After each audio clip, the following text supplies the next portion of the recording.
চুল প্রাকৃতিক অলংকার।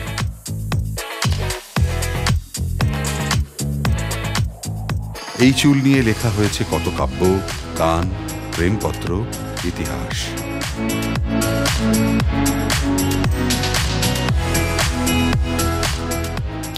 তবু ঝরে যায় এই চুল।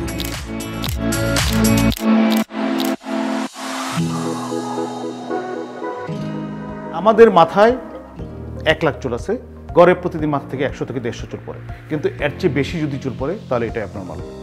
এখন এই অ্যাবনর্মাল চুলটা কেন পড়ে সেটার কারণগুলো আমরা যদি সংক্ষেপে আলোচনা করি তাহলে আমাদের প্রথমেই জানতে হবে যেটাকে বলি আমরা অ্যান্ড্রোজেনেটিক অ্যালোপেশিয়া বা বংশগত টাক। অনেক সময় প্যাটার্ন অ্যালোপেশিয়া বলা হয়। এটা ছেলেদেরও হতে পারে, মেয়েদেরও হতে পারে। ছেলেদের খুবই কমন, মেয়েদের একটু কম। 2 নম্বর যে ফ্যাক্টর সেটা চিন্তা করি যে রোগী খাদ্যাভ্যাস, রোগী প্রচুর পানি, শাকসবজি, মাছ, দেশি ফল খায় কিনা, সে কোনো ফাস্টফুড বা অধিক চিনিযুক্ত কোনো খাবার খায় কিনা, অধিক চর্বিযুক্ত খাবার খায় কিনা। কারণ খাদ্যাভ্যাস কিন্তু আমাদের চুলের জন্য খুবই গুরুত্বপূর্ণ। আমরা যদি ইমব্যালেন্সড খাবার খাই তাহলে কিন্তু আমাদের চুল পড়ে যেতে পারে। কায়িক পরিশ্রম কতটা করে, যারা বসে কাজ করে তাদের চুল পড়ার রেট অনেক বেশি, যারা কায়িক পরিশ্রম করে তাদের চুল পড়ার রেট অনেক কম। ফলে হচ্ছে যে একজন মানুষের লাইফস্টাইল অর্থাৎ জীবনযাত্রার ধরন, সে কিভাবে পরিশ্রম করলো, সে কিভাবে খাচ্ছে, কি খাচ্ছে না খাচ্ছে, সেটা কিন্তু খুবই ইম্পর্ট্যান্ট ব্যাপার। যে আপনি চুলে কি ব্যবহার করেন, সাধারণত বেশিরভাগ রোগী বলে যে ডাক্তার সাহেব আমি শ্যাম্পু বা সাবান বা তেল এর বেশি কিছু ব্যবহার করি না। এটা গুড, কিন্তু অনেকেই বলে যে আমি হেয়ার জেল ইউজ করি, বিভিন্ন ধরনের কালার ইউজ করি, ড্রায়ার ইউজ করি, তারপরে রিবন্ডিং করি, কার্লিং, পার্মিং বা আয়রন করি। এই ধরনের প্রসিডিউর যারা করেন তাদের চুল অবশ্যই পড়বে। ফলে এই ধরনের পদ্ধতি থেকে অবশ্যই দূরে থাকতে হবে। কিছু কারণ আছে যেগুলো খুবই আনকমন। এর মধ্যে একটা রোগ আমরা ডাক্তারি ভাষায় বলা হয় অ্যালোপেশিয়া এরিয়াটা। আমাদের স্যার বলতেন এটা টুকটাক, অর্থাৎ গ্রামে আমাদের নানি দাদিরা বলতেন যে রাত্রে টাকে বা তেলা পোকায় চুলগুলো খেয়ে গেছে, অর্থাৎ মাথার বা শরীরের বিভিন্ন অংশে গোল গোল পয়সার আকৃতির জায়গা থেকে চুল পড়ে যায়। এই ধরনের টাক পড়াটা খুবই কমন। এই 5টি সাধারণত চুল পড়ার অন্যতম প্রধান কারণ। অনেক ক্ষেত্রে রোগীরা বলেন যে ডাক্তার সাহেব আমরা বেস্ট অ্যাভেলেবেল চিকিৎসা চাই, মানে বাংলাদেশে বা পৃথিবীতে যে বেস্ট চিকিৎসা আছে সেটাই চাচ্ছি। তখন আমরা রোগীকে বলি যে আপনি পিআরপি নিতে পারেন।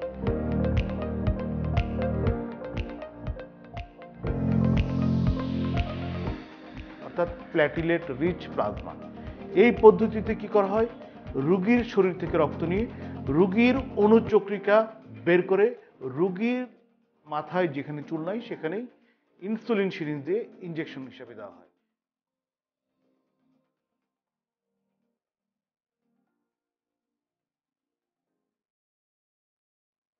ছয় মাসের মধ্যেই মোটামুটি একটা ভালো রেজাল্ট পাওয়া যায়, 12 মাসে অসাধারণ রেজাল্ট বেশিরভাগ রোগীর ক্ষেত্রে পাওয়া যায়।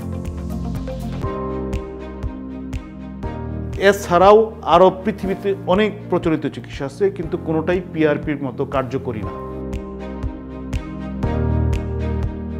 রোগীরা যখন আমাদের সেন্টারে আসে তখন দেখতে পাই যে প্রতিদিন আমরা 3 জন করে রোগী হেয়ার ট্রান্সপ্লান্ট করছি, এবং আমাদের এখানে যারা হেয়ার ট্রান্সপ্লান্ট আগে করে গেছেন এরকম মিনিমাম 8-10 জন রোগীর সাক্ষাৎ পায়। ফলে এখন যেটা হচ্ছে যে প্রচুর পরিমাণে, আমরা তো আসলে এই মুহূর্তে শিডিউল দেওয়া আমাদের জন্য ডিফিকাল্ট হয়ে যাচ্ছে। আমরা প্রতিদিন 3 জন করে রোগীর হেয়ার ট্রান্সপ্লান্ট করছি, তারপরেও মিনিমাম 15 দিন আগে আমাদেরকে শিডিউল দিতে হয়। এই যে বিবর্তন, এই বিবর্তনটা হচ্ছে যে আমাদের একাগ্রতা, আমরা অনেক কাজ করতে পারতাম ইচ্ছা করলে, কিন্তু আমরা আসলে এখন কোনো কাজই করি না শুধু হেয়ার ট্রান্সপ্লান্ট ছাড়া। আমরা শুধুমাত্র ডেডিকেটেড টু হেয়ার ট্রান্সপ্লান্ট। আমরা কেন এত চুল পড়া রোগী পাচ্ছি? ব্যাপারটা কি চুল পড়া কি আগের থেকে বেড়ে গেছে, না আসলে রোগীদের সচেতনতা বেড়েছে? আমি বলবো যে রোগীদের সচেতনতা বেড়েছে। সৌন্দর্য পিপাসী মানুষ এখনকার দিনে ডাক্তারের কাছে, বিশেষ করে চুলের ডাক্তারের কাছে আসছেন প্রচুর পরিমাণে চুলের চিকিৎসার জন্য। আজ থেকে 12 বছর আগের বাংলাদেশ আর আজকের বাংলাদেশ কিন্তু এক না। বাংলাদেশ কিন্তু সব সেক্টরেই অবিশ্বাস্য অগ্রগতি করেছে, এবং আমরাও এর সাথে তাল মিলিয়ে আমাদের অগ্রগতি অব্যাহত রেখেছি। তো এখন বাংলাদেশের রোগীরা জানেন যে বাংলাদেশে চুল পড়া রোগের সর্বাধুনিক চিকিৎসা বাংলাদেশেই সম্ভব। ফলে রোগীরা নিশ্চিন্তে ডাক্তারের কাছে চলে আসে। যে রোগীরা অনেক সময় পৃথিবীর বিভিন্ন দেশ থেকে হেয়ার ট্রান্সপ্লান্ট করে এসেছেন এবং আমাদের সেন্টারও হেয়ার ট্রান্সপ্লান্ট করেছেন, তারা নিজেরাই কম্পেয়ার করে বলেন যে না, আপনাদের যে চিকিৎসা পদ্ধতি সেটা বিশ্বমানের। আমাদের দেশে যত বিদেশি আছে, বিশেষ করে পাকিস্তানি, ইন্ডিয়ান, শ্রীলঙ্কান, তারা আমাদের সেন্টারে এসে হেয়ার ট্রান্সপ্লান্ট করেন এবং আমাদের বাংলাদেশি যারা প্রবাসী আছেন, পৃথিবীর বিভিন্ন দেশে থাকেন, কিন্তু হেয়ার ট্রান্সপ্লান্টটা আমাদের দেশে এসে আমাদের সেন্টারে করে থাকেন। এটা আমাদের একটা বিপ্লব এই দেশের হেয়ার ট্রান্সপ্লান্ট চিকিৎসার ক্ষেত্রে। আমাদের বিশ্বাস আগামী 5 বছরে বাংলাদেশ মেডিকেল ট্যুরিজমের অর্থাৎ হেয়ার ট্রান্সপ্লান্টের একটা হাব হবে, যেখানে সারা পৃথিবীর থেকে লোকজন এসে হেয়ার ট্রান্সপ্লান্ট করবে।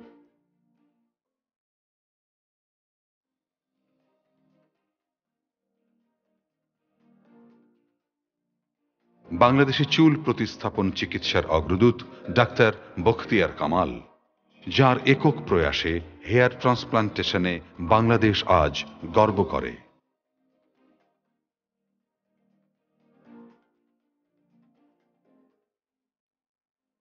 Kamal hair and skin centre.